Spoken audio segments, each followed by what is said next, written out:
Olá, gente. Hoje é um dia especial, um dia de alegria, né? Eu tenho o privilégio, a honra de receber aqui nesse podcast da nossa conta, meu querido amigo, gente boa. Nós somos como é Sogros, sogros, né? né? Sogros. Luciano Souza. Não sei se você sabe, ele tem uma coisa em comum comigo demais. Ele é avô do meu neto. Exatamente, exatamente. Luciano Souza, deixa eu lhe apresentar aqui, Luciano, apesar do Brasil lhe conhecer, aliás, o Brasil não, o mundo lhe conhecer, né? Mas é importante a gente tocar o barco aqui. Vocês vão lembrar aqui agora a medalha, a comenda 2 de julho, né? Moral retada baiano, né? O carioca é baiano, você recebeu? Baiano, Baiano. Então, baiano. Luciano Souza, recém-condecorado com a medalha 2 de julho. Vamos lá. Vou dar rápido, não posso ler tudo, não, senão ele vai pensar, vai passar meia hora aqui só lendo o currículo. Na Receita Federal do Brasil, integrou o processo de implantação do Cadastro Nacional de Pessoa Jurídica, o CNPJ. CNPJ, veja bem, o pai, né, do CNPJ é o senhor? Muito bem. Isso é bom. De Boa rádio. projetos que deram origem à nota fiscal eletrônica e ao sistema público de escrituração digital. Veja, Luciano, que importância isso para a gente é mais hoje, com essa reforma tributária. Foi assessor especial do secretário da Receita Federal, secretário adjunto da Fazenda da Bahia e gerente executivo tributário da Petrobras.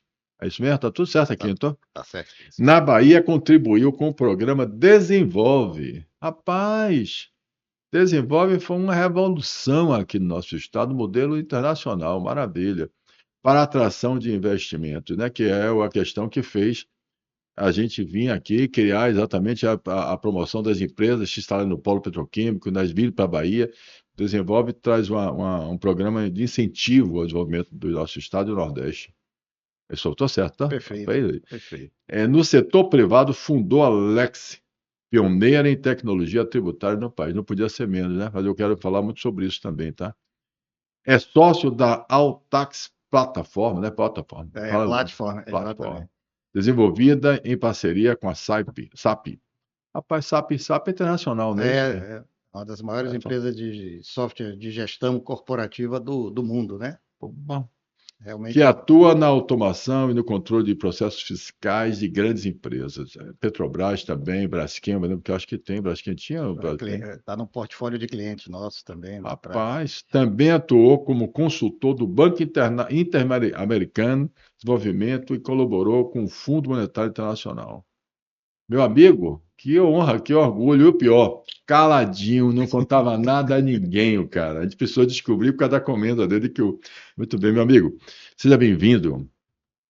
A casa é sua, dessa Bicentenária Associação, desse podcast é da nossa conta, falando sobre consciência de cidadania, de motivação e transformação.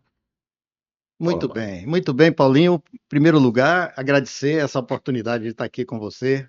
Realmente é uma honra muito grande, não é? Porque a gente vê o seu esforço, o seu trabalho espetacular que você vem fazendo aí nessa liderança do associativismo e de buscar estimular as pessoas, sobretudo as pessoas com menos acesso à informação, etc. Então, isso está tomando uma dimensão muito grande. Isso certamente vai continuar, porque eu conheço você e sei que você é de levar para frente tudo que você começa. E a gente fica feliz de estar tendo a oportunidade de estar acompanhando de perto esse movimento, esse processo, agora como presidente da Federação das Associações Comerciais. Quer dizer, como presidente do Conselho Superior da Associação Comercial da Bahia, a bicentenária Associação Comercial da Bahia, quer dizer, uma referência, tinha que ser essa associação a puxar junto com todas as outras, porque ninguém faz nada sozinho. Ninguém faz. Todo mundo de mão dada, como você pretende, que eu já ouvi você comentando sobre isso, falando que o que você quer é A união. a união de todos. E quando você fala aí do meu currículo, eu posso dizer com certeza também absoluta que se fiz isso, algumas dessas coisas, ou todas elas, ou até mais do que elas, modéstia à parte, né? Isso aqui é Porque verdade, muito algumas mais. coisas eu vou tentar aqui até trazer em primeira Traga. mão para você aqui. Ah. como contando casos, né? Olha, você é Histórias, furo de reportagem, furo de informação. reportagem, histórias do Brasil, que Ótimo. pouca gente sabe, como você diz, o meu jeito de ser mais calado, mais reservado. Às vezes eu privo os amigos, principalmente, de conhecerem um pouco, então, alguns detalhes que às vezes são importantes. Então eu quero começar por aí logo. Eu quero saber o que é que você vai trazer de novidade para a gente. Fique à vontade, esse momento é nosso, mas eu quero que você aproveite, porque a gente precisa descobrir, saber desse potencial e valores que nós temos no nosso estado, que a gente não conhece. Isso é importante. A gente precisa começar a inspirar as outras pessoas. As pessoas precisam se motivar a partir da verdade, das que estão aqui fazendo, que estão construindo nossa realidade. Paula Máquina. Pois é, Paulinho, a gente realmente, como eu estava dizendo, só conseguiu fazer algumas coisas porque contou sempre com gente para nos ajudar, né? Amigos, colegas de trabalho, em todas as áreas que eu tive, realmente eu tive a sorte de contar sempre com esse suporte, com pessoas querendo o melhor, pensando da mesma forma. Então isso acabou sendo permitindo que a gente conseguisse realizar uma série de coisas. Eu diria que um elemento básico foi responsável, antes de começar a falar de cada uma das coisas que eu acho que são interessantes, que eu até fiquei me perguntando o que é que eu vou E essa, falar essa hoje. câmera é sua. Quando você for falar para o público, é Ah, essa é essa aqui, para o aqui, público. pronto, Você tá. começa. Então, de vez em quando eu vou olhar É para vocês. para o meu, para esse Mas diga. público que nos acompanha aqui agora. Essa nossa história, essa nossa jornada, ela começou há muitos anos atrás, né? Então nós vamos para capitanias hereditárias, vamos dizer assim, Ai, nós não. temos tempo, nós temos uma rodagem aí.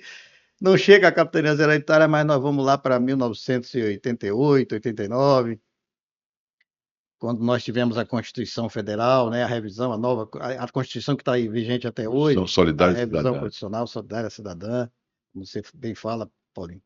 E essa jornada, essa situação da, da história começou, eu diria aqui, no Banco do Brasil, quando a gente prestou concurso para o Banco do Brasil e conseguiu ser aprovado. Ficamos 4 anos no Banco do Brasil, fizemos concursos internos e fomos ganhando um pouco de autoconfiança, né? E percebendo como era importante estudar, como era importante se atualizar, como era importante inovar. E esse é o ponto que eu acho que vai nortear, digamos assim, nosso papo, se você me Pronto. permitir, Claro. sempre na visão de ser referência, de servir eventualmente como uma referência positiva para as pessoas, sobretudo os jovens, que querem, que eventualmente se identifiquem com essa nossa forma de ser, com essa nossa forma de pensar e, portanto, acreditem que é possível fazer diferente, é possível fazer melhor, é possível inovar. Então, não fazer diferente simplesmente por ser diferente, mas fazer diferente sempre que perceber que existe oportunidade de melhorar o que está sendo feito de uma forma X, Y, Z. E que essa forma diferente vai beneficiar preferencialmente a todos, não só a um ou a outro, mas a todos. Esse modelo, eu acho que é um modelo poderoso, é um modelo forte, porque agrega. Eu enxergo essa visão muito, muito com o seu movimento, com sua luta, com a sua caminhada, que é a de reunir. E eu vejo você reunir as duas pontas, o empresariado e o cidadão comum. Isso é uma coisa de um poder muito grande, né? Isso é um benefício mais largo e elástico do que esse, não é possível se perceber com muita frequência. Então, é desafiador, dá muito trabalho, mas por isso disposição também é um outro ingrediente, né? E você é o cara que eu conheço de perto, avô dos meus netos, sei que acorda cedo demais, vai dormir tarde, deixa a gente com inveja quando de manhã cedo já está ali. É o primeiro a estar carregando os netos, um em cada braço, e eu nunca consegui fazer. Um dia eu ainda consigo, vou entrar na academia. Mas esse é um ponto assim importante, disposição. Então, olhando para trás, o que eu posso dizer é que existiram esses 4 ingredientes na nossa jornada, né? Disposição, vontade de estudar, vontade de se atualizar e vontade de inovar, fazer diferente. Então, cada uma dessas passagens a gente vai perceber que esses 4 ingredientes estiveram presentes. Então, nós não vamos ter um dia aqui para falar, realmente teria muitos episódios, então eu imagino assim que pincelar alguns deles pode ser útil. Por exemplo, a nossa paixão pela tributação, ela começou com meu ingresso no cargo de auditor fiscal da Secretaria da Fazenda do Estado da Bahia. E ali, logo na chegada, eu percebi um corpo de profissionais extremamente qualificados. E como é até hoje, o Grupo Fisco do Estado da Bahia, né? Importante fazer essa referência, pessoas extremamente preparadas, competentes, comprometidas. E aquele ambiente foi um ambiente motivador para mim. Eu disse, olha, eu vou ter que me virar aqui, porque os caras são bons, né? E aí a gente começou sem saber que tinha toda essa questão de estudo, atualização, inovação e disposição, isso foi acontecendo na medida em que eu percebi que eu precisava fazer alguma coisa diferente para que eu pudesse ser útil à minha equipe, ao meu grupo, ao Estado, ao país, que era entregar algo que os meus colegas experientes e já há bastante tempo ali, talvez precisassem de alguém que pudesse se ocupar dessa parte. E aí eu me ocupei de uma parte que ninguém queria, que era a nova hipótese de incidência tributária do ICMS, que é o ICMS incidindo sobre transporte. Ou seja, foi a mudança do ICM para o ICMS, de 88. A grande mudança do ICM para o ICMS aconteceu na Constituição de 88, e esse S trouxe serviços de transporte intermunicipal e interestadual e de comunicação também. Então eu comecei a estudar transporte que ninguém queria. Por quê? Para poder compor e me ver útil para meu grupo, para minha equipe de colegas da Secretaria da Fazenda. Então, como só eu estudava isso, eu acho, da forma como eu estudava, porque era um tema pouco ainda empregado e etc., novidade, precisava entender melhor, não tinha ainda jurisprudência, etc., eu acabei me tornando alguém que tinha algum conhecimento diferenciado sobre isso, específico sobre transporte, essa questão. E acabei sendo convidado, muitas vezes, para dirimir dúvidas, etc. E aí começou uma jornada, e entenderam que seria importante que eu me inserisse na área de recursos humanos da Secretaria da Fazenda, para poder ministrar cursos para os colegas, etc. E aí eu fui me permitindo deixar fluir esse movimento. Você é especialista exatamente nesta área. Você começou a ministrar curso dentro da Secretaria da Fazenda para os que estavam chegando, para fortalecer a questão da fiscalização do nosso Estado. Exatamente. E também para os colegas, aos poucos, fui ministrando curso para os colegas também veteranos, os que já estavam lá, que não eram especializados nesse tema. Pouco tempo depois, para cortar um pouco a história, a gente já estava fazendo cursos para os auditores fiscais dos outros estados do Brasil. Então isso foi uma coisa muito bacana, me deu um pouco aumentou. Então podemos dizer que efetivamente nasce na Bahia, nasce no estado da Bahia a ideia de se aperfeiçoar exatamente o ICMS. O ICMS. Então a gente já passou, como Bahia, a ser provedor de informação para os demais estados, digamos assim, ou junto com os demais estados, das características dessa nova cobrança de imposto, né? Imposto sobre serviço de transporte. Certo. O ICM sempre foi mercadoria, passou a incorporar serviço e serviço de transporte intermunicipal e interestadual.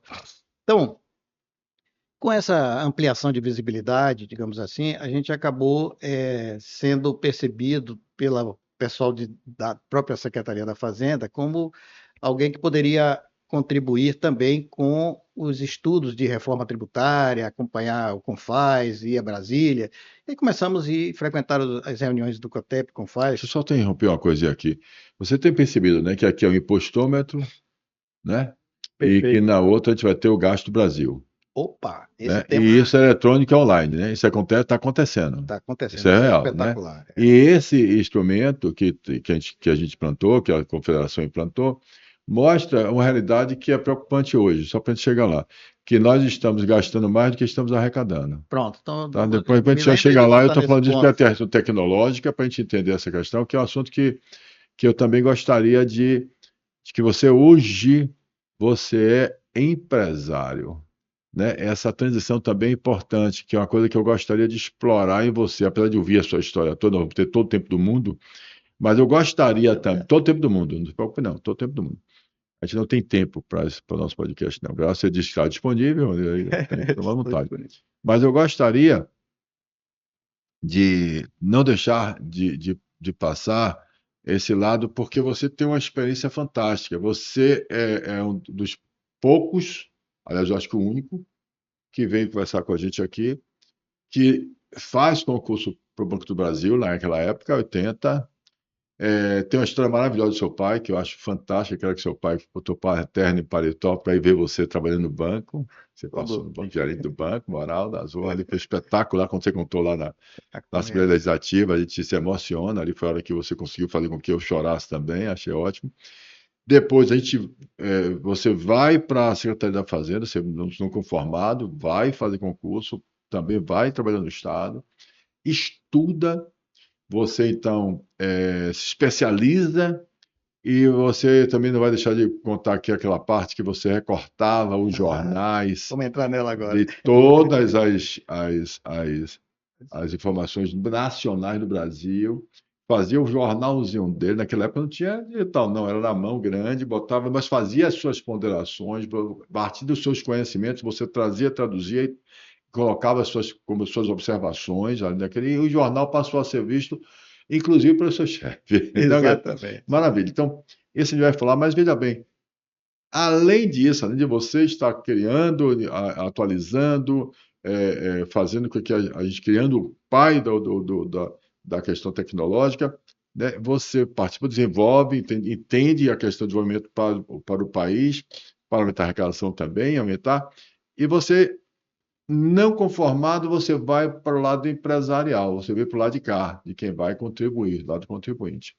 Então, para mim, ouvir e que nossos ouvintes e telespectadores entendam, ou seja, também, esse conjunto que eu falo, que as coisas não são isoladas, nós não somos inimigos, não existe polarização, funcionário público, cobrador de imposto, de empresários que são. Não, não existe isso, existe um conceito que eu acho que você pode trazer muito bem para a gente, ou seja, não estou falando da ineficiência dos serviços públicos, não estou falando da não reciprocidade dos altos impostos pagos, eu estou falando do princípio, né, da construção de um Estado, da formação da contribuição dos impostos pagos em relação da forma melhor, da facilidade de cobrar, né? Quando você cria tudo isso, é porque você cria a forma da gente desenvolver. E nós estamos vivendo uma nova reforma tributária. Não sei se eu... Então, só todo Perfeito. que a gente vai falar, mas vai chegar lá. Tudo dentro desse contexto. Tempo. Exatamente.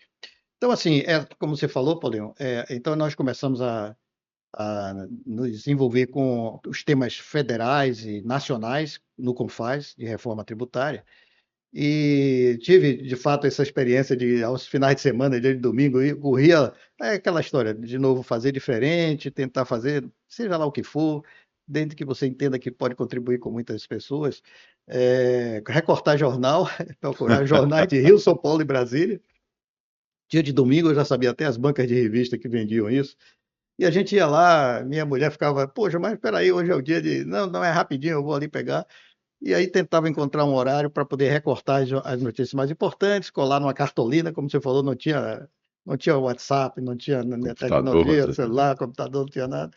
E na segunda-feira, sempre ao lado de cada matéria de reforma tributária, eu fazia as minhas considerações técnicas e compartilhava com alguns colegas. E em um determinado momento, isso chegou às mãos do secretário de Fazenda de então, e que, para nossa alegria, era Rodolfo Torinho. Rodolfo Torinho. E passou a fazer uso, nosso saudoso Rodolfo Torinho, um grande mestre. Rodolfo Torinho, e acabou, segundo ele próprio, sendo material de consulta às segundas-feiras de manhã. Ele não perder muito tempo, ele já ia na cartolina. Então, veja só, isso a gente fala como um caso pitoresco, porque eu acho que isso fala um pouco sobre... Às vezes a gente fica esperando criar uma coisa diferente e tal. O que é que isso revelou? Revelou o interesse, a disposição, a vontade de fazer diferente. E isso diz o quê? Diz que todo mundo, claro, pode fazer dentro dos seus recursos, dentro da sua própria área de atuação, não precisa se transformar em um grande mágico que teve uma ideia brilhante, alguma coisa assim. Essas pequenas coisas, se vão fazer bem para as pessoas, elas acabam se empoderando, e ganhando muita consistência. Então, isso acabou tendo uma visibilidade maior. Eu logo mais para frente um pouco, fui escolhido pelos colegas do CONFAS, né, de todos os estados da federação, para coordenar o grupo de trabalho da reforma tributária, para examinar 17 mil propostas de reforma tributária da nossa Constituição, e levei a cabo essa missão, né, que me foi colocada, e a Bahia, mais uma vez, nesse caso, estava ali na liderança de um grupo bastante representativo de técnicos das secretarias de Fazenda de todos os estados, da Receita Federal também, e ali a gente pôde, com a coordenação desse grupo, ser percebido um pouco mais na frente pelo secretário da Receita Federal de então, o Everardo Maciel, o grande secretário, grande idealizador de mudanças, um expert. E recebemos o convite do secretário da Receita Federal para um auditor fiscal do Estado para assumir a condição de assessor especial do secretário da Receita Federal. Isso foi algo que eu atribuo a esses movimentos todos, Claro.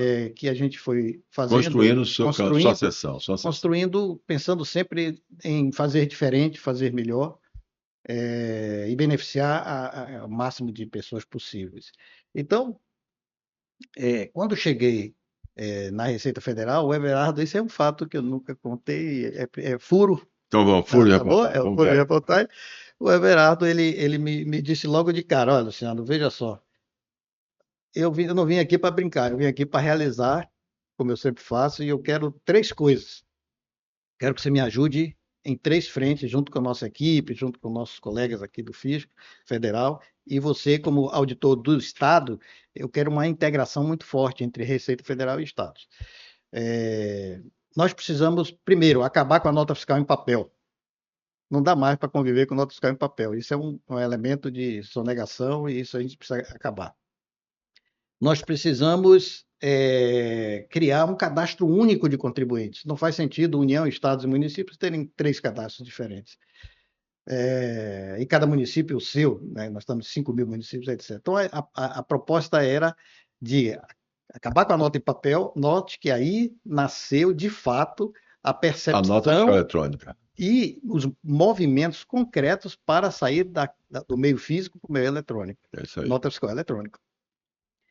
E para o cadastro único de contribuintes, ele entendeu por bem criar um grupo gestor nacional, composto por representantes dos estados, dos municípios e da União, para que esse grupo estudasse e apresentasse, como resultado do trabalho, qual a proposta de cadastro único de contribuintes para o Brasil. Para resumir a história, esse trabalho foi feito. Nosso grupo apresentou ao Fisco Federal os termos todos e os detalhamentos todos do cadastro único de contribuintes. O governo federal, a Receita Federal aprovou, e inclusive com uma mensagem muito bacana enaltecendo o trabalho realizado pelo grupo, sob a minha presidência na ocasião. E o resultado desse trabalho foi o que ficou sendo chamado de Cadastro Nacional de Pessoas Jurídicas, CNPJ. Então, o CNPJ nasceu desse esforço coletivo que eu tive a felicidade de presidir. Então, por isso que fala o pai do CNPJ, porque eu era presidente do CNPJ. Deixa eu lhe fazer uma pergunta, aproveitando isso aqui. Aqui que eu falei, aqui é 900, tá vendo? Impostômetro. E você viu que tem 1 milhão, era 1 trilhão, era 1 trilhão 199, ou seja, no gasto tinha 1 trilhão 199, né? Vai aparecer de novo aqui. E aí nós estamos arrecadação, impostômetro 900, né? Então, quer dizer, deixa eu lhe fazer uma pergunta. Existia assim, ou seja, a orientação. Você estava falando essa parte técnica. Ele chama você e diz: eu preciso que você me ajude aqui. Eu quero acabar com a sonegação. 10. Acabar com a sonegação. Eu quero tirar o papel e fazer eletrônica. 10. Eu quero inovação. Tudo bem. Mas existia uma orientação que é: eu quero aumentar mais imposto.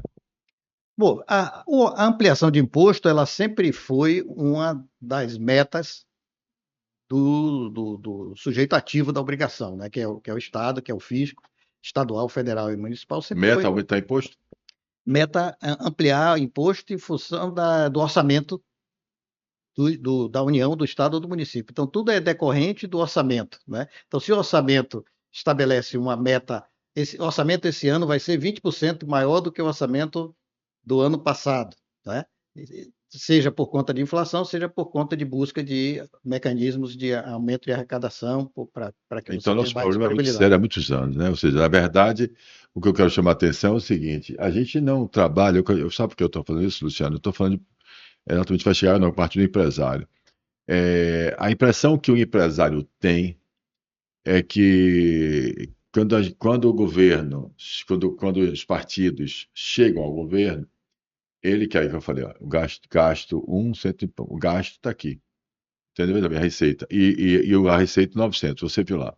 Então, o que eu estou dizendo é o seguinte: a impressão que a gente tem, que o brasileiro tem, é de que a gente é explorado, a gente é abusado, né, com a carga tributária que tem hoje. Ou seja, o Haddad, ele foi chamado de taxade, né, e aí existe memes e tudo mais, porque é essa que ele coloca mesmo. Ele quer aumentar imposto para fazer programas que dizem ser social, né?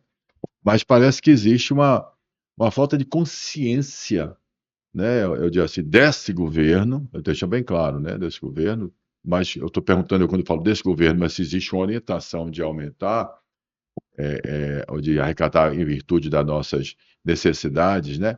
Do governo, é como se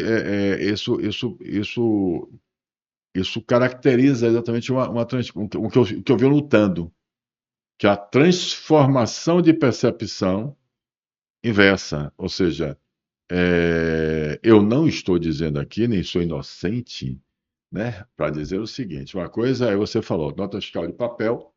Na nota fiscal de papel existe uma possibilidade da sonegação ser muito maior, né? Tanto é que a nota fiscal eletrônica, se a gente não tem, não sei se você tem esses dados, mas depois que se implementou a nota fiscal eletrônica e o ICMS, a arrecadação do Estado, do governo, deve ter aumentado barbaridade, deve ter aumentado muito, mas em virtude, né, da sonegação, ou seja, de combater a sonegação, que está mais do que certíssimo, né? Ou seja, perfeito. O que eu estou discutindo aqui não é a gente evitar a sonegação, né? A gente tem que acabar com a sonegação. O que eu estou discutindo aqui é aumentar a carga tributária, entendeu o que eu estou dizendo? Ou seja, é o seguinte: nós tínhamos 20% e Tiradentes foi esquartejado um quinto, né? Nós tivemos a reforma tributária esse agora, trocar para ficar só os impostos únicos, né? Que agora é ABS, você sabe dizer o que é? IBS, CBS, imposto CBS, seletivo. são três, né? São três: imposto seletivo, IBS, CBS. Imposto sobre bens e serviços, contribuição sobre bens e serviços. Tá. IBS estadual, CBS federal. E qual é o modelo que a gente está seguindo? Não existe um Luciano hoje lá dentro fazendo isso. Tem um Luciano lá dentro? Deve ter muito melhores do que o Deve ter muitos Lucianos. Aí, Lucianos aí de hoje, muito melhores do que ele que você falou.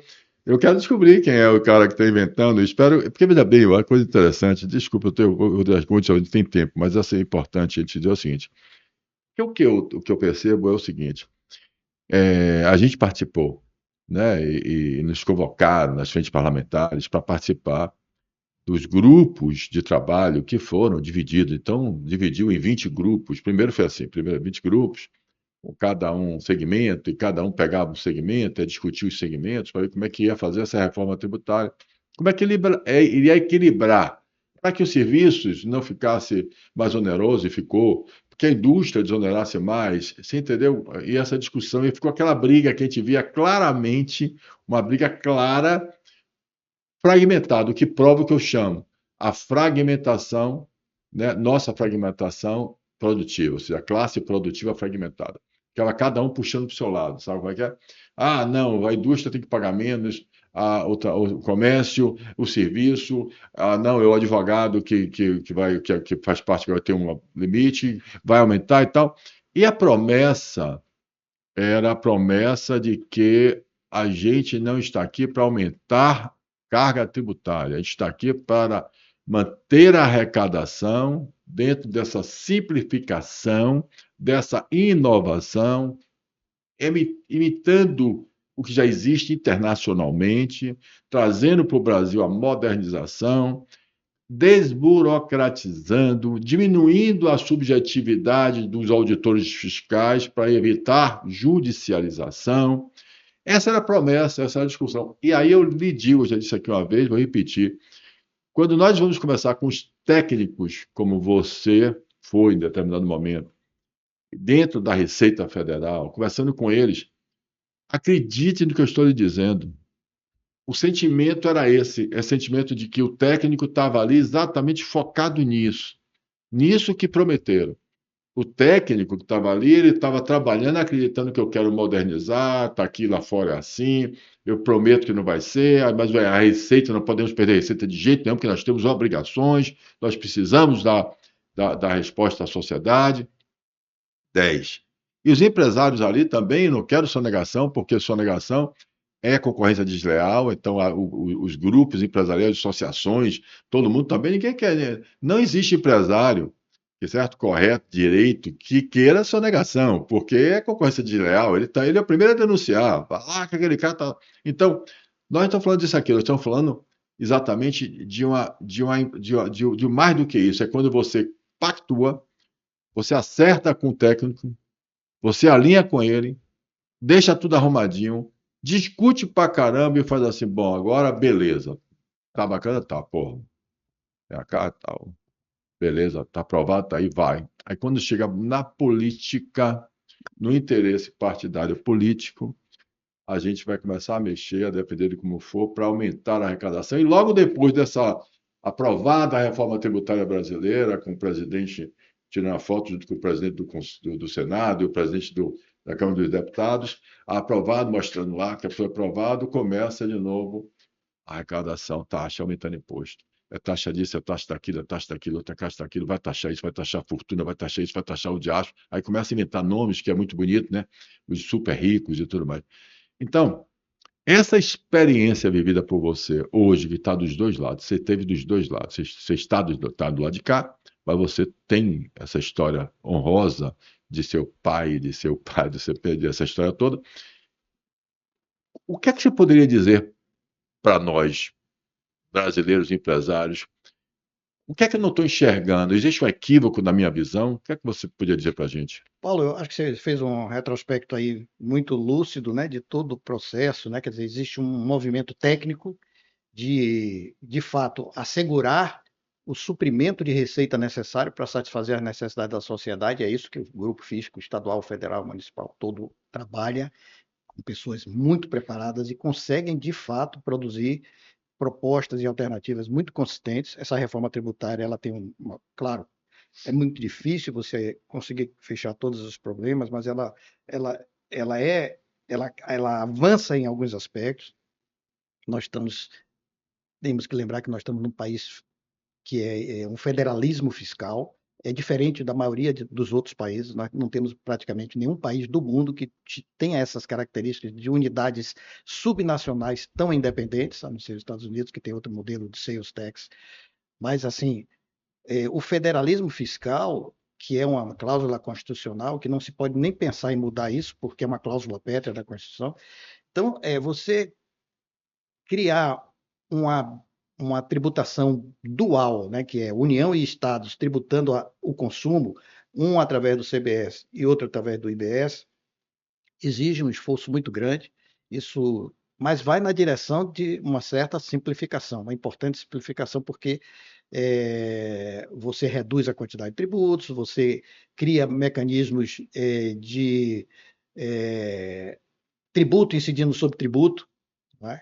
Porque isso tudo gera uma carga tributária disfarçada, e Está acaba acontecendo hoje, e decisão retroativa, decisões voltando, retroativas. voltando para dizer que agora o tributo, você tem PIS, COFINS sobre o ICMS, você paga um tributo sobre tributo, Exato. e aí o pessoal diz que não incide, vem com a história para aumentar o imposto. Tudo que for para aumentar o imposto está passando. Perfeito. E Então, assim, judicializando, saindo da parte técnica para ir para a parte parte política judicial. Ou Então, seja, esse movimento vai na direção de reduzir esses contenciosos. Agora, claro, nós vamos ter que aguardar a imposição das alíquotas. As alíquotas que irão incidir sobre essas operações, né? Serviços, mercadorias, etc., eh, vão ser fixadas, né? O IBS e o CBS vão ter suas alíquotas fixadas. A fixação dessas alíquotas vai indicar, eventualmente, aumento de carga tributária ou redução de carga tributária ou a manutenção de carga tributária. Esse é um ponto importante, que em algum momento vai fazer essa sinalização. Mas os movimentos são movimentos consistentes, e que fazem com que o Brasil, eu estou falando do lado da receita, vou falar claro, um pouco do lado da despesa, é que o Brasil se coloque, como é hoje, uma referência mundial na estrutura de administração tributária. Ou seja, é o país mais desenvolvido do ponto de vista de mecanismos de controle das operações sujeitas à tributação. Então, nós temos o SPED, que é o Sistema Público de Escrituração Digital, que foi também um dos desejos do secretário lá atrás. Ele queria espere a também. união, o SPED, que é a união dos estados, municípios e da Receita Federal, fiscalizando conjuntamente, etc. Só voltando um pouco para concluir aquele negócio do CNPJ, mas volto já para essa Volte. questão aqui, é porque o CNPJ era para ser cadastro único. Esse é o ponto. E Ah, não acabou não sendo um cadastro único de contribuintes, porque ele aí a era para gente, ter sido já lançado lá nessa época, é um atrás. cadastro único. Aí ele substituiu o CGC, o antigo CGC. Então Certo. veio o CNPJ com muito mais Lembro. estrutura, capacidade de comunicação e de integração com todos os meios econômicos vigentes no Brasil. E essa foi uma situação que acabou não sendo possível levar a efeito. Por quê? E aí a gente volta para a reforma tributária agora. Porque a União queria o controle do cadastro único e os estados também queriam o controle do cadastro único. Com quem que vai ficar esse controle dessa gestão do cadastro único? Vamos compartilhar? Vai ficar parte com você, parte comigo? Então, não se chegou a um consenso, então a União cuidou do CNPJ para os tributos como um todo, né, federais, Federais, mas o cadastro dos estados continuou sendo ICMS, lá necessário de cá. fazer. E Então serviço para o município. não houve ali a tentativa de se criar o cadastro único, efetivamente, mas por uma questão de é, diferenças de percepção entre nível federal, estadual e municipal, não foi possível implantar o cadastro único. Foi possível implantar o CNPJ. Você está falando da forma técnica ou otimista? Não, da forma que eu acho que foi como aconteceu. Não, hoje. Hoje. Assim, Desculpe, não. o que eu Ali quero. não, não, pelo amor de Deus. Pra você entender. A parte de passado eu não estou falando, não. Eu estou dizendo, hoje, quando você fala, me Sim, perdoe, lá história é história é história, não tenho o é, que dizer.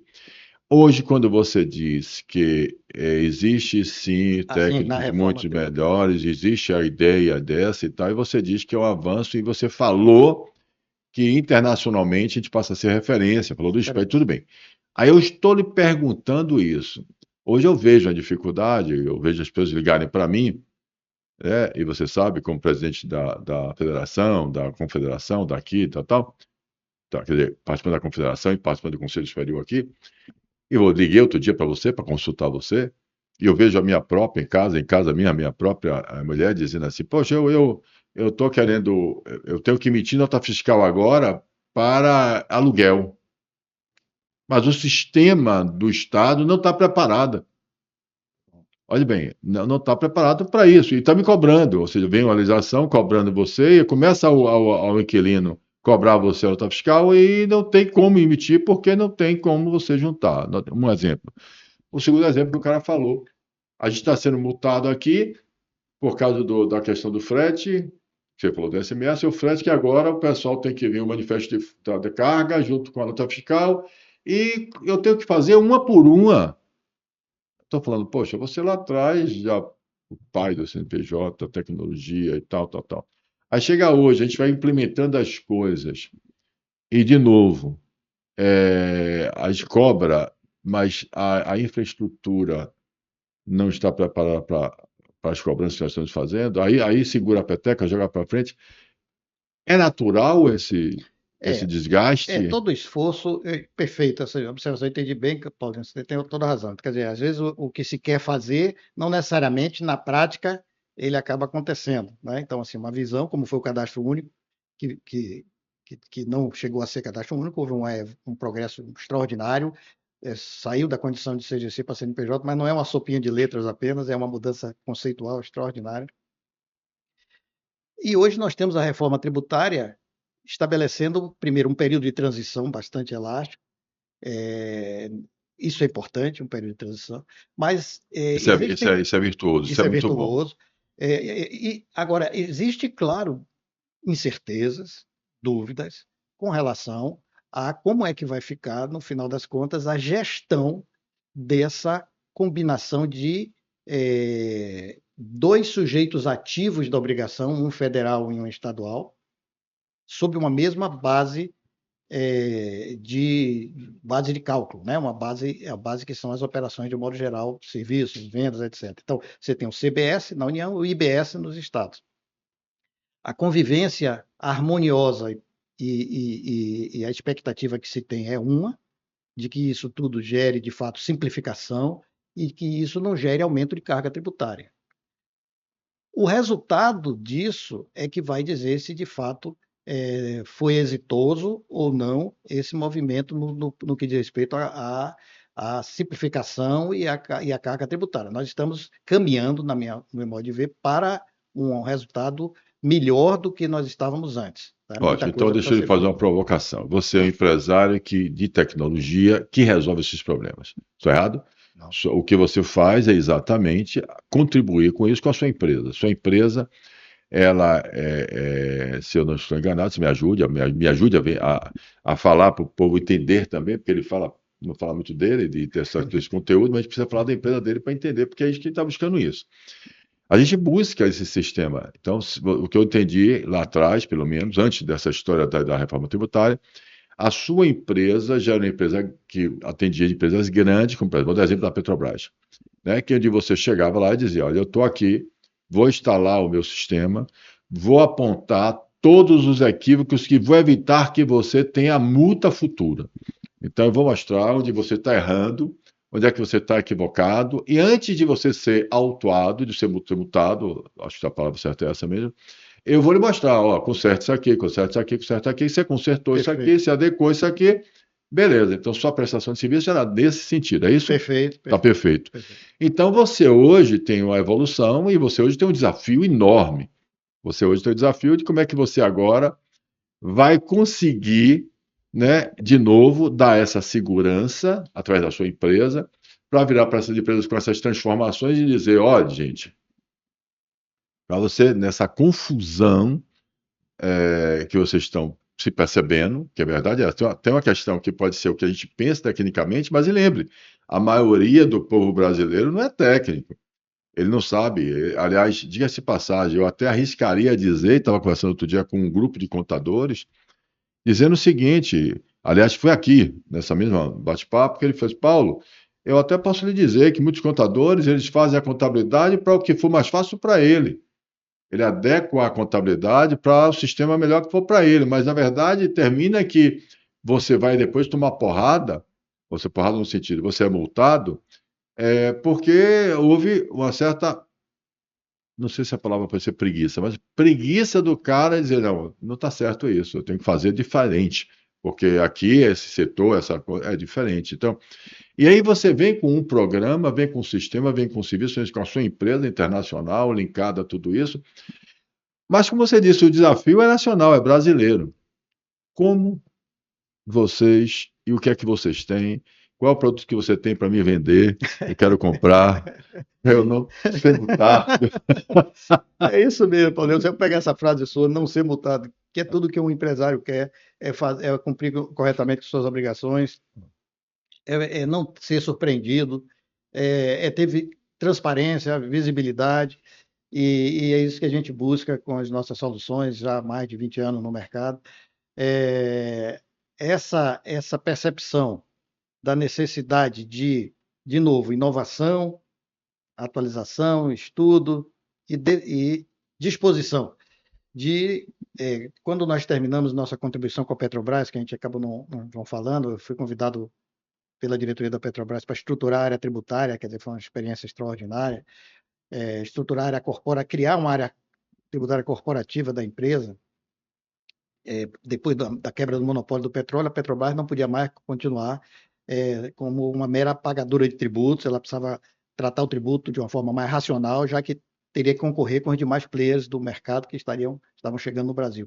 Então, foi uma experiência que a gente conseguiu, durante 5 anos, estruturar e implantar dentro da Petrobras. Então, a estrutura tributária hoje vigente na Petrobras, que paga mais de 270 bilhões de reais de tributos, ela é consequência dessa É um dos nossa maiores pagadores de imposto do estruturação. Brasil hoje? É o maior pagador de tributos do Brasil, um dos maiores, certamente, do mundo, dada a dimensão do Brasil, né, como carga tributária, como PIB.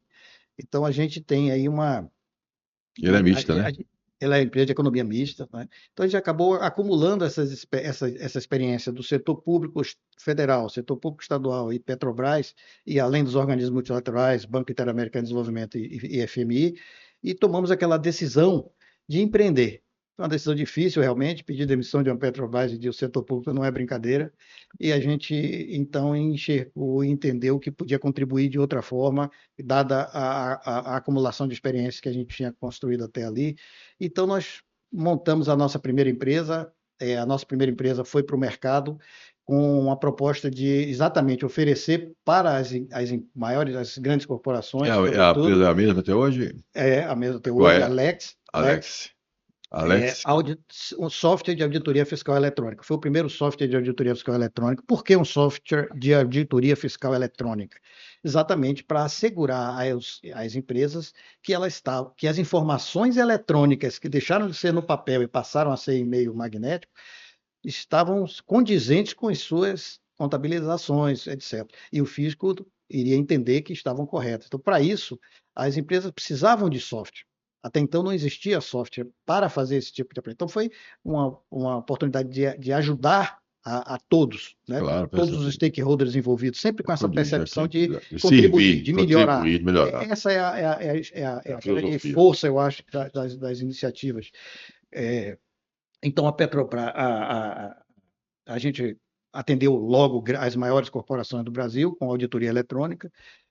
Rapidamente fomos certificados pela SAP, pelo Laboratório de Coinovação da SAP, fomos percebidos como tendo esse diferencial, então somos o primeiro software de auditoria eletrônica do Brasil. O SAP, a empresa alemã que reconheceu que era inovação. Reconheceu que era inovação, participou do processo de coinovação, contribuiu nesse processo, através do seu laboratório de coinovação, que não é só para a gente, para todas as empresas que mostrem interesse em inovar. E aí a sua empresa ganhou esse carimbo, essa chancela, e passou a ser percebida, portanto, com mais facilidade pelas empresas. Então, a gente começou ali, só que em determinado momento a gente criou outra empresa. Por que a gente criou outra empresa? Essa outra empresa veio da seguinte percepção, ou seja, olha, meu software hoje faz o quê? Ele mostra o que está de errado. Onde é que estão as necessidades e as oportunidades de melhoria nos controles das empresas para que elas possam aumentar a sua segurança fiscal e cumprir corretamente com as suas obrigações, como é o desejo de todos os nossos clientes. Então, o que acontece? O que faltava, na verdade, era o seguinte: a gente percebeu que mesmo as empresas querendo fazer certo, do ponto de vista de tecnologia, existe um RP dentro da empresa, que cuida de tudo, e existe um módulo fiscal, que cuida só da parte tributária. O que nós percebemos é que a maioria das empresas tinha o RP aqui e o módulo fiscal aqui, separado. A falta de integração do módulo fiscal com o RP gerava não conformidades fiscais que eram penalizadas severamente pelos fiscos toda vez que o fisco identificava que o que estava saindo de informação daqui não era a mesma coisa que estava saindo daqui. Então, é uma oportunidade de melhorar os controles das nossas contribuintes, das empresas, da sociedade de modo geral, o fisco ficar com segurança de que estava recebendo os valores corretos. Então, o que nós entendemos? Olha, é preciso criar um software com essa característica.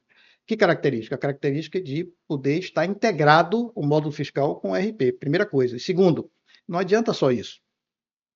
A legislação brasileira é extremamente fugaz, ela muda com muita velocidade, com Um muita problema rapidez, sério todos isso. os dias. Agora, com a reforma, tende a diminuir, mas sempre foi assim. Então, quer dizer, essas mudanças constantes faziam com que a empresa tivesse que recorrer à área de tecnologia, à área de TI, para fazer um outro código. Cada alteração de base de cálculo, de alíquota, de crédito presumido, etc, etc. Então, nós entendemos o seguinte: olha, não dá para fazer isso, não dá para que cada alteração tenha que se alterar o código-fonte. Você tem que ter uma camada aqui em cima para que você possa fazer alteração rápida aqui nessa camada e não aqui embaixo. Então, é um pouco mais técnico esse ponto, mas mostra o seguinte, que precisou fazer diferente. Precisou fazer o software de apuração. Então, nós saímos com o primeiro software de apuração do Brasil, que a gente chama de extremamente configurável.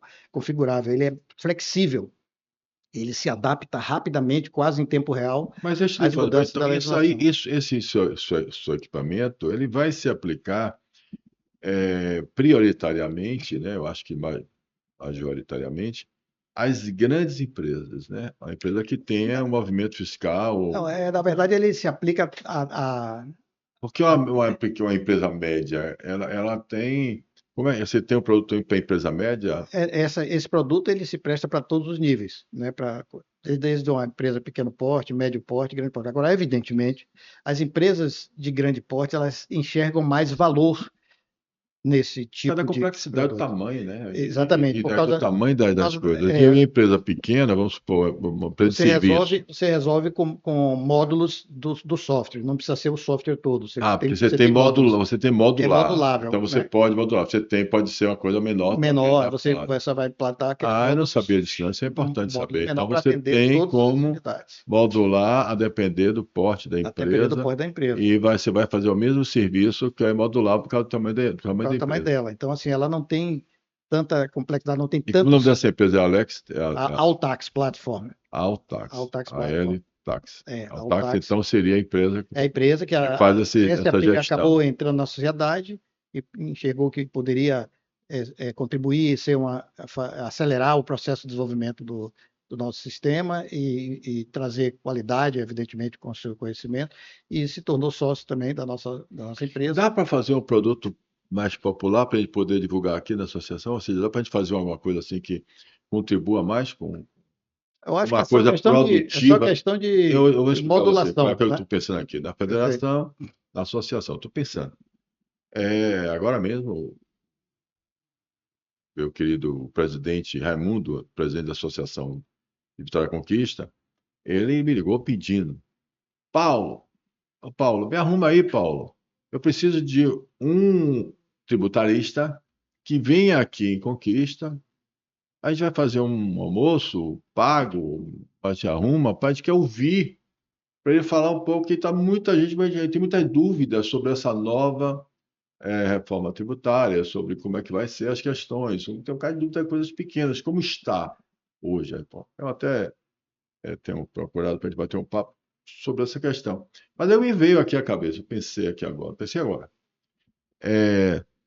Se a gente tem aqui uma empresa, tecnologia, esses anos todos e tal, que pode modular, a gente podia pensar em alguma coisa que a gente trouxesse como oportunidade para as associações, não só minha, não estou falando da associação comercial, não estou falando mas se for transporte, transporte, se for comércio, comércio, se for serviço, serviço. Como é que a gente pode pensar em um produto desse que deu a escalada? Não sei se está na sua cabeça, mas como eu sou empresário, né, eu estou o tempo todo pensando em Inovação, inovação. atender E a gente o conseguir, máximo de nessa nova pessoas reforma possível. tributária, se adequar e ficar buscando a forma da gente prestar um serviço e ser um diferencial para o associativismo. Veja bem, qual é o meu objetivo? Eu quero, né, trazer o empresário para que ele tenha consciência de que ele precisa participar da política brasileira. Para ele participar, a forma que ele tem que participar está lá no Estado Democrático de Direito, é através exatamente como é que se diz? É através da, é, da associativismo. né, da casa de pressão, tá? E a casa de pressão é o associativismo, a federação, associações, seja que for, o sindicato, é onde a pessoa, o coletivo, onde a gente, o Estado Democrático de Direito, Poder Único do Povo, o empresário isolado, une, se junta para fazer a sua, como é que se diz, expressão junto ao Estado. Muitos deles perguntam: o que é que eu vou ganhar com isso e tal? O que é que eu tenho para ganhar com isso? Eu já disse 10 vezes. Eu disse: "Ó, meu amigo, tá pensando que isso aqui é clube? Vá para o clube. Lá você vai jogar tênis, você vai, entendeu? Mas para festa. Aqui é casa de expressão, casa de pressão. É casa de você expressar as suas vontades, é casa de você juntar de cidadania, é casa de você exercer a democracia participativa, é a casa de você se aproximar das instituições. Associativismo não é clube, né? Mas o associativismo é casa de defesa. Aí sim, defender juridicamente, contabilmente, defender da imprensa, fazer isso tudo, a gente tem que fazer mesmo. Então, é o que eu penso, lembra da certificação SEJASCOM, é o GED, é o Grupo Especial de Defesa da Função Social da Empresa, para ir antecipadamente falar com os órgãos controladores e fiscalizadores. Essa é a nossa função. Nosso serviço é em defesa do ambiente empresarial, defesa do empresário. A gente quer que o empresário não se sinta só, mas não se sinta só na luta dele contra os órgãos fiscalizadores e controladores, né, e que venha tributar também. A gente tem que mostrar a defesa nossa. Essa é a parte do associativismo. A parte do associativismo é estar ombreado junto com o empresário, que ele não se sinta só, e nós vamos usar todas as ferramentas que temos. E usar uma ferramenta também que evite ele ser controlado e que tenha credibilidade junto ao Estado, tem tudo a ver com a certificação, seja a certificação da gestão com a consciência da função social da empresa. Porque é linkado ao governo. Meu pensamento é, na comissão mista, está o secretário da Fazenda, está a Procuradoria, está todo mundo ali, tá certo? Mas ali que nós vamos ter, está linkado à Fazenda, mostrando, olha, se essa empresa é certificada pela SEJASCOM, e essa empresa, além de ter todas as funções sociais dela, ela também já é uma empresa que está online, já está linkada ao governo, nas novas formas de a gente operar, com os novos impostos.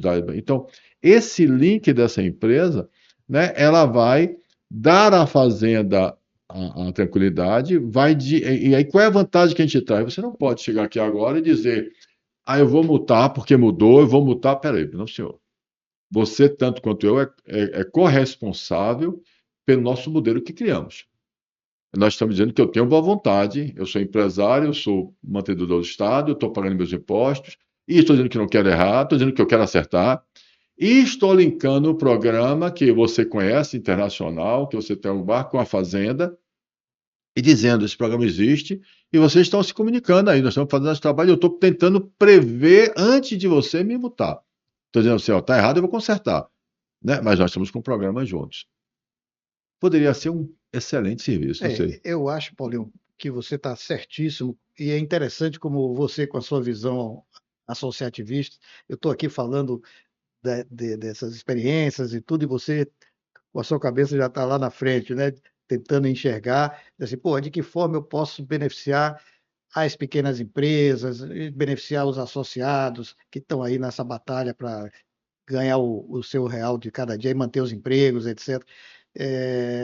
Com esse cara que está aqui, que veio com essas ideias, o que é que eu posso extrair dele para nos ajudar nesse É negócio? isso aí. Então, isso, em primeiro lugar, é o meu parabenizando você pela sua busca incessante por não perder a oportunidade em cada momento de trazer benefício para O o Estado. Na Estado, verdade, eu para estou dizendo o todos. seguinte: não tem interesse. Como eu falei, o empresário honesto, correto, direito, de boa intenção, bem intencionado, ele não quer sonegação, não. Ele quer trabalhar certo. Ele vai reclamar da exploração que eu falei. Peraí, eu já pago pra caramba, você não me dá a reciprocidade.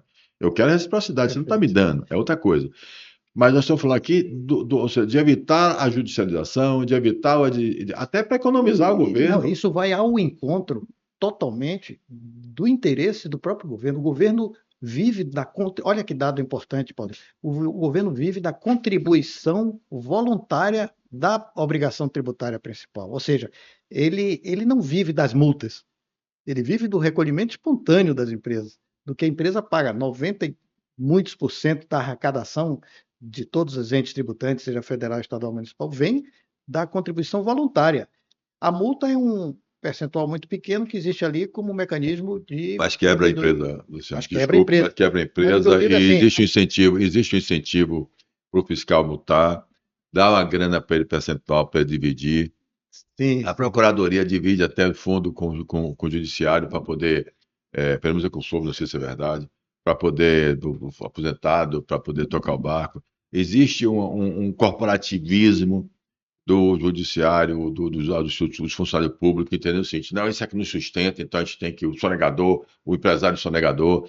Existe uma cultura que a gente vai ter que mudar, mas o que eu estou dizendo, vai de encontro sim, dentro da formalidade, dentro do conceito do construído, conceito, é esse que você do está conceito falando. é esse. Eu só Claro, estou. existe assim muitas oportunidades, concordo com você, Paulo, muitas oportunidades de melhoria na relação fisco-contribuinte. Pronto, é isso aí que eu estou falando. Eu estou querendo tratar É disso isso. aí. A relação fisco-contribuinte, existe um espaço. Eu acho que o investimento que se puder fazer nesse segmento, nessa oportunidade de melhoria, eu acho que nada será muito de esforço para se trabalhar isso aí. Eu Porque, estou fazendo a provocação, viu? Eu exatamente, estou dizendo assim, quando pensa se, isso aí, será que não quando, tem alguma coisa para a gente quando se fazer fala em juntos, o relacionamento Estado? fisco-contribuinte, qual seria? Quando eu digo que a contribuição voluntária é o que importa para o Estado, que espetáculo que poderia ser para o Estado ele dizer assim: olha, eu tenho aqui agora um mecanismo de relacionamento com os contribuintes, de tal forma que esses contribuintes eles vão ser classificados, certificados, É isso aí. etc. E essa certificação vai me permitir ter mais segurança de que essa contribuição, esse pagamento, ele vai acontecer. E quando não fizer de forma correta, esse contribuinte, esse bom contribuinte, ele não vai ser penalizado, ele ser dada a ele a oportunidade de corrigir, porque a legislação é complexa, etc, etc, etc. Claro, vai sempre separar o joio do trigo Claro, e o fisco tenho certeza que quer isso também, em última ótimo. análise. Então, assim, há uma convergência no meu modo de ver, de percepções. Ou seja, tanto é possível ampliar essas ofertas para os empresários, os médios, pequenos e tudo mais, de melhores recursos, tecnologia para controle das suas operações, como isso pode ser trabalhado numa melhoria dessas regras de relacionamento fiscal-contribuinte, porque existem regras escritas e regras não escritas. Né? A gente, como você falou, muitas vezes há uma disposição não muito razoável de se cobrar de qualquer jeito, de se fazer aquilo outro. Isso é fora da curva, digamos assim, não deveria estar presente. E Entendi. isso penaliza, isso cria problemas. Então, vamos trabalhar nisso. Quer dizer, a reforma tributária, eu acho que ela se preocupou, porque tinha que se preocupar com elementos de muitos problemas de natureza expressiva. Eu acho que esse é um dos itens também que deve vir mais para frente, mas eu acho que as associações têm esse papel, né? E você, na sua Ótimo. condição, tem uma condição extraordinária de fato, levantar essa bandeira. Vamos Existe a nossa levantar. empresa, existem diversas empresas no mercado que podem contribuir com esse seu esforço. Eu tenho certeza que essa sua bandeira está sendo acompanhada por muita gente. Tem muita gente querendo. Eu quero Que estar dê com certo. você, É quero isso que dê aí. certo, quero estar Me com. veja a sua pesca ali. O que é que a gente está precisando conversar sobre a sua pesca? Diga aí. Na verdade, Paulinho, quando eu trouxe Quando aqui você tá- algumas O que é que você datas, não assim, só pode para deixar de falar para deixar registrado historicamente esse momento? não Diga aí. esquecer, né? Na verdade, eu acho que a gente contemplou, Foi? em linhas gerais, o que a Foi gente mesmo? tinha. Não Se a gente tem fosse nada, falar de senão. carga tributária, eu diria o seguinte: de fato, a gente tem uma carga tributária, não dá para dizer nada diferente disso. A nossa carga tributária é uma carga tributária de primeiro mundo. É uma carga tributária, nós estamos com 32% do É. PIB, isso é uma carga tributária de primeiro mundo. A América Latina é 21%, então nós estamos assim bem distantes da realidade da América Latina do ponto de vista de carga tributária e mais ou menos equivalentes na questão da qualidade do serviço prestado à sociedade. Né? Então, assim, Você é é, educado pra caramba. Ele está dizendo o seguinte, meu irmão. Ele está dizendo que a América Latina cobra 20%, entendeu? Mas os serviços que a gente tem é de América Latina. É uma merda. E está dizendo que o nosso imposto é de primeiro mundo, é da Suécia, da Suíça, de Finlândia, de países que o cidadão chega no ônibus para pegar o ônibus dele, o metrô dele, no horário certo marcado, que vai ter seu filho num quarto maravilhoso, como a gente tem aqui nos melhores hospitais do Brasil. A gente tem aqui exatamente essa a realidade, a entrega dos serviços públicos. é de primeiríssima qualidade também. E nós temos uma questão que é isso: nós temos carga tributária de primeiro mundo, pagamos, e não seria problema nenhum se nós tivéssemos a reciprocidade desse serviço da segurança pública, se a gente não tivesse medo de ser assaltado quando sai na rua com o telefone, que a gente não tivesse medo de andar de bicicleta, nossos filhos pudessem sair de bicicleta para brincar no parque, que a gente não tivesse bairros tomados por facções criminosas, que a gente tivesse segurança jurídica, que ainda tem isso, que a gente tivesse atendimento, que a, Pro, que a Procuradoria da Defesa do nosso consumidor ela funcionasse, que é o nosso da Defensoria Pública funcionasse, quando a gente caísse no buraco, a gente pudesse acionar e funcionasse. Não funciona, certo? Não funciona. Então, a gente tem, eu não estou generalizando, sabe? Ainda mais para Claro, você, porque claro, eu não claro. posso generalizar nunca. Eu digo assim, generalização, a gente comete sempre injustiça. Então, nós temos, já disse aqui uma vez, e fiz um programa baseado nisso. Nós temos excelentes funcionários públicos, espetaculares representantes públicos, grandes deputados estaduais, federais, prefeitos, governadores, mas bons juízes, bons procuradores. Nós temos Ministério Público, nós temos bons, né, servidores públicos na Procuradoria também da Fazenda, pessoas maravilhosas, e temos, eu estou dizendo bem claro, mas o que eu estou dizendo é que, infelizmente, como também na classe empresarial também tem, na medicina também tem, no advogado também tem, no motorista também tem, pessoas que são pessoas que cometem erro, por isso que a gente tem uma legislação tão grande. Mas o que eu estou falando aqui, e voltado à tributação, é real. O brasileiro precisa ter consciência disso que acabou de dizer aqui. Você paga muito imposto, paga imposto, você é desempregado. Eu digo todo dia aqui. Luciano, eu digo todo dia. Ah, não, eu estou sendo assistido, eu estou recebendo, meu irmão. Não vá trabalhar, não, vem assistir que nem eu, achando que é direito. Veja bem, eu já disse 100 vezes. Mete o pau em mim lá, porque você é contra o assistencialismo. Não sou contra o assistencialismo. Nunca disse isso, nunca fui, está na nossa Constituição Federal. Eu sou uma pessoa que acredita na Constituição. Então, qual é a sua minha regra, minha base? É a Constituição Federal de 88. É a Constituição que eu tenho. Dentro dessa Constituição, nós temos função social. Da função social está lá para nós, empresários, o assistencialismo. Então, eu não sou contra ele, ao contrário. Quem precisa sabe quanto é bom ser socialmente assistido. Por isso, nossa Constituição ela é solidária e é cidadã. 10. Trazer cidadão, que nos falta para transformar. Consciência cidadã participativa. Então, sabe o que eu estou falando. Acolhimento. Quem é que vai dizer a mim que eu sou contra o assistencialismo quando eu faço acolhimento, quando eu tenho uma fundação, Paulo Cavalcante, que acolhe o informal, que paga os impostos dele, que dá orientação digital e alfabetização, que acompanha ele, dá até atendimento psicológico. Quem vai dizer isso para mim não me conhece. Então, agora, o que eu estou dizendo é que você, cidadão desempregado, você paga imposto, porque o imposto está embutido. Estou errado, doutor Luciano? Perfeito. Está Depois está na embutido na mercadoria. roupa que você veste, no pão que você come, no transporte que você, na luz e na água que você usa no seu barraco. Então, quando eu estou dizendo isso, é porque eu quero que você tenha autoestima cidadã e diga assim, desperte. Eu quero a reciprocidade desses altos impostos, desse serviço público que eu não tenho. Então, não vai mudar enquanto a gente não tiver essa consciência. A autoestima cidadã é que vai transformar nosso país. E aí, Paulinho, pegando carona nisso tudo que você falou, que é um overview perfeito, é, estar próximo daqueles que podem melhorar as nossas legislações e melhorar as nossas leis, né, os nossos decretos, todo o marco tributário, marco legal.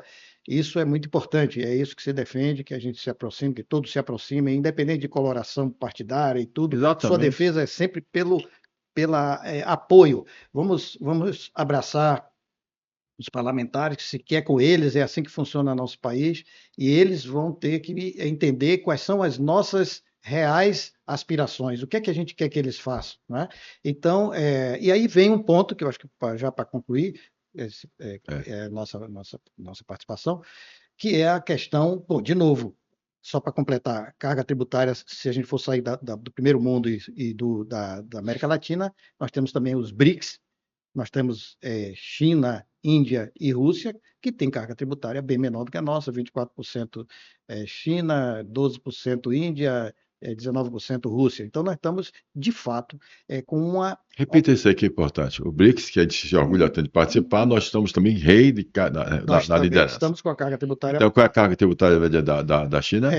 Pelos dados Sim. pegando aí fonte de Tá. 2023 para Tá. 2024, etc., nós estamos com a China com 24, Rússia com 19 e Índia com 12 aproximadamente. Tá. E o Brasil? Brasil com 32, não é? Então, nós 32. estamos com carga tributária realmente de primeiro mundo, a gente não. Eu não sei onde é que você vive no Brasil com 32, porque eu acho que a empresa dele é diferente da minha. Eu vou contratar seu serviço, gente. Porque se eu estiver pagando 32% só de nós imposto. estamos falando de Meu, números. mas como é? Diga aí o telefone. estimados. Diga o telefone aí para te contratar, porque eu também tenho que pagar 32. Nós estamos falando de números estimados. Agora, vamos lá, Paulinho. Você tá Os nossos tá- parlamentares, né? Os nossos parlamentares e aqueles que podem contribuir com essa mudança, que eu acho que no final das contas todo mundo é brasileiro, todo mundo quer o melhor para o nosso país, e a gente precisa mostrar para eles que a gente está atento, é isso que você está fazendo. As pessoas estão percebendo que isso é importante e que estão querendo ocupar esse lugar, e estão querendo acreditar que vale a pena ocupar esse lugar, que é o que você está fazendo. Seja empresário, seja cidadão comum, porque às vezes o próprio empresário acredita menos do que o cidadão comum, então você está trabalhando dos dois lados, isso é muito importante. Então, assim, eu diria que essa solução, o que eu vou dizer não é novidade nenhuma, ela passa pela revisão dos gastos públicos. Então, assim, o que é a arrecadação reforma tributária? administrativa. Uma reforma administrativa. O que é a arrecadação Severa. tributária? Receita é consequência do orçamento. Você tem quanto para gastar? Eu tenho que gastar 200, então eu preciso arrecadar mais do que 200. Aí eu tenho para gastar 500, então eu tenho que arrecadar mais do que 500. Então essa decisão sobre o que é o gasto público essencial, ela é ponto de partida. Deveria ser tudo antes de uma reforma tributária, deveria se ter a reforma administrativa, isso aí é fato. Não precisa ser nenhum gênio nem expert para chegar a essa conclusão. Você tem seu dinheiro do mês que dá para pagar aquilo que você gasta. Então, se você está gastando mais, tem que trabalhar no lugar que pague mais, etc. Então, e aí, no caso da reforma tributária, sobra para os contribuintes que precisam, muitas vezes, pagar mais do que é o razoável, como é hoje, uma carga tributária de 32%. Mas, assim, onde é que a gente quer chegar com isso? Quer chegar que eu acho que o foco da redução da carga tributária passa necessariamente pela revisão dos gastos públicos, né? E da qualidade do gasto público. Se você me perguntasse, Luciano, você quer que o setor público gaste quanto? Eu vou dizer para você, eu quero que gaste muito. Eu disse, pô, você quer que gaste muito? Eu quero que gaste muito e bem. Boa. Perfeito. Muito e bem. Então eu posso manter essa carga tributária. Se o serviço for compatível com essa carga tributária, está beleza. Concordo com você e acredito exatamente igual a você. Para mim, eu estou preocupado se eu quanto é que eu vou pagar. Porque eu estou preocupado na reciprocidade. Por isso que eu digo também, você está certíssimo. A reforma administrativa tinha que ser nosso gasto público e de qualidade. Perfeito. Aí eu vou te dar uma notícia, talvez em primeira mão, que é exatamente o seguinte. Como empresário, agora com boné, com chapéu e crachá de empresário, de batalhador aí correndo atrás no mundo de tecnologia, nós já estamos com o nosso novo produto, que é um produto de controle de gasto público. É um produto que visa servir para o gestor público e o gestor privado, para que ele possa fazer a melhor gestão possível do gasto dele, uma melhoria na qualidade do gasto. Sensacional. Qual é o nome desse produto? O nome já tem? Esse produto a gente já tem nome, que nós temos o TIMP Qualidade do Gasto, né? A gente tem outras modalidades, outros módulos. Que vai servir para o gestor público. Vai servir também para o gestor público e vai servir para o gestor privado. Toda empresa precisa controlar a qualidade do seu gasto. Eu tenho total interesse nisso, mesmo porque eu estou querendo dizer para você aqui o seguinte, eu estou lançando nas associações, nas federações, exatamente o Observatório Social. Tá? E o Observatório Social, eu vou precisar disso. Eu estou fazendo também na Fundação um programa juntando os 3 programas que já existem, que tem o gasto público, tem a transparência, tem a licitação, tem a formação do cara que cuida do orçamento da União, dos municípios, em um só. E traduzindo para que as pessoas conversem, como o AFSUP é, por voz, por assessor, por voz, para que o cidadão comum entenda exatamente o que é orçamento, qual é a ideia, e ali a gente faz algumas pesquisas, o que é que você quer que conserte a praça, é diferente, não sei se você entendeu. Mas aí você vem com assunto desse que é melhor ainda, você tem uma coisa que serve para as prefeituras, que serve para mim, que serve para o Serve para a Estado. empresa, serve para todo mundo. Perfeito. Nós estamos, Paulinho, há mais de 2 anos já com o nosso produto no mercado. 10. E agora nós resolvemos trabalhar com ele para com uma visão que seja coerente com tudo que nós fizemos até aqui. Tudo que nós fizemos foi inovador. Eu não gostaria de ser mais um produto de mercado. Eu gostaria de ser o produto de mercado, o produto que traz de fato melhorias e empoderamento do usuário. Então esse é o produto que a gente fez, por isso que ele tem características singulares. Maravilha. Nós estamos com nossa equipe falou assim, mas poxa, por que a gente vai fazer essa Ferrari? O Estado, o município, a empresa, ela acha que ela se contentaria com um Gol, com um carro. Eu digo, não, vamos dar a Ferrari e aos poucos ela vai percebendo, ela vai percebendo que ela pode ter muito mais do que tem no mercado. Então, você está de parabéns, infelizmente a gente já está aí com algum tempo. Fale aí para o pessoal suas palavras finais, por favor. Bom, eu gostaria primeiro, finalmente, né, para finalizar, de agradecer, Paulinho, mais uma vez, assim, essa oportunidade. É muito gratificante poder falar com dessa maneira informal, bem tranquila, de temas tão importantes, né, que você cria esse ambiente e dizer que conte conosco para tudo que você precisar nessa sua jornada. Obrigado. Que ela é vitoriosa. Você já tem uma jornada extraordinariamente exitosa, com um acúmulo de milhares de sucessos e de empreendimentos realizados, e agora a gente não vai deixar mais você ficar quieto, não, porque se você queria algum momento da vida ficar mais calmo... Nunca aqui não faz parte do meu perfil. Então não queira. Obrigado, meu amigo. Querido. Seja bem-vindo. Vamos lá, aproveite essa live. Vamos lá. Fala a máquina. É isso aí. Valeu.